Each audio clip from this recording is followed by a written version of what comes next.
Hey, Dr. K.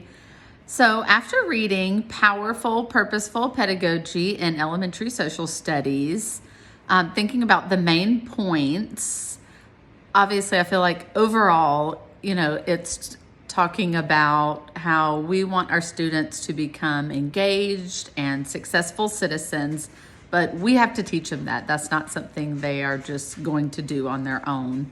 They've got to learn problem solving and decision making skills. They've got to learn how to address the social issues that are in their lives and in society that they're going to face. And even at an early age, we have to teach them those things. So some things that really stuck out to me in this article by the National Council for the Social Studies is when it talked about social studies being meaningful and how you need to know your students, know their interest. And I feel like building a relationship and really getting to know my students is something that is really important to me. So it does, it makes sense that to teach anything to them, social studies or any other area, you do have to know your students and know what they're interested in so they can make those meaningful and purposeful connections to the things that you're trying to teach them, because that's how they're going to learn, and that's going to make their learning more meaningful and they're going to want to learn it. Also, when the article talked about social studies being integrative, I feel like social studies is very easy to integrate into a lot of the content areas. I teach kindergarten, so when it was talking about, using those teachable moments throughout your day, kindergarten is teachable moments all day long. But it went on to talk about how you still have to,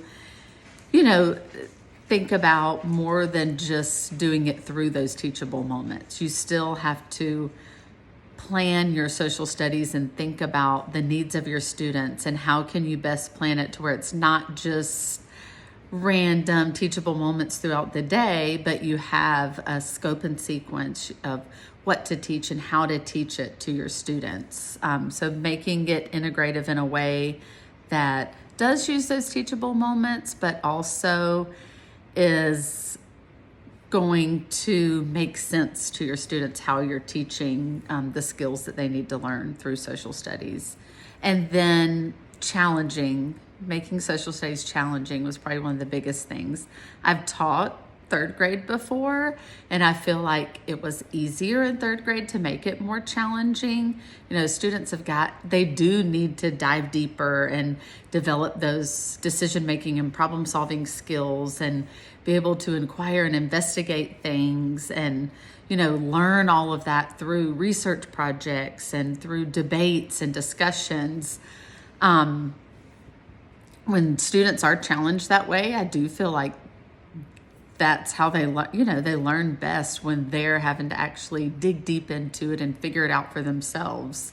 So those were some of the main points that really stuck out to me. In my critique of the argument, the strengths of this article and things that I totally agree with, first would be just that our students do need social studies. It is very important. And as educators, we have to teach our students how and develop in our students the skills that they need, like problem solving and decision making skills that they're going to use throughout their life. They've got to learn these at an early age, and we teach those things through social studies. I do agree also that in order to do that, to teach social studies effectively in our classrooms, that we've got to have the resources, and that includes time. And of course, it being integrative is a way that, you can incorporate it into other content areas when you don't have as much time for that, which I'll get to that in a minute. But teachers also, I feel like, need to be involved in deciding how much time their grade level needs, because there's different content, obviously, that we teach in different grade levels as far as social studies. And so I feel like, teachers in that grade level are, they're the experts on what they're teaching as far as, in their classrooms and teaching it to their students.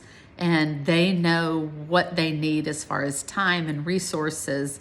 So if we could involve them in making those decisions about how much instructional time is needed. I feel like that would, I totally agree with the article that is something that we need as educators. Thinking about the weaknesses or some biases in this article, and I guess the biggest thing that comes to mind is the article is about how important social studies is, and that it's just as important as reading and as math and writing and these other content areas. But it is also written by the National Council for the Social Studies. So they're advocating for, this for social studies. So, I guess that is, they are kind of biased towards social studies. So they do feel, and although I agree that it is just as important, it is hard to, thinking about time again, it is hard to find the time sometimes because so much is put on us as teachers in our classrooms as far as the amount of instructional time we have to have for reading and for writing, for, we have science and math. And I know just personally in the county that I teach in, we have for science and social studies, we have an hour in the day. For the other areas, and it's required for us, to have a lot more time. We have an hour for reading. We have 30 minutes for phonics and word work. We have 90 minutes for math. There's just so many things put into our day that it is hard to find the time for those things. So, that's something, I guess that kind of leads to my question that, how can, in social studies, not only finding the time in social studies, but finding the time to make social studies more challenging, personally in my kindergarten classroom. And I asked that question again, how can I make social studies more challenging in my kindergarten classroom? How can I find the time to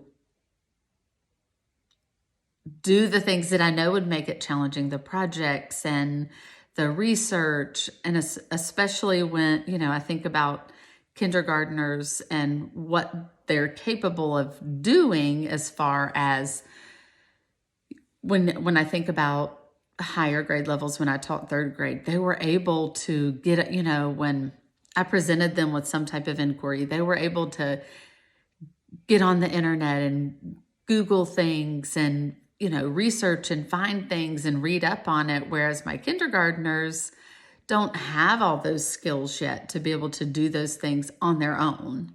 So what can I do as the kindergarten teacher to make social studies in my classroom more challenging, just to make it more interesting and for them to be more, delving deeper into what they're learning in social studies and learning how to use those problem solving and decision making skills as they're doing those more challenging things. So that's my question. If you have any good answers or any good feedback, I would appreciate it. Thanks, Dr. K.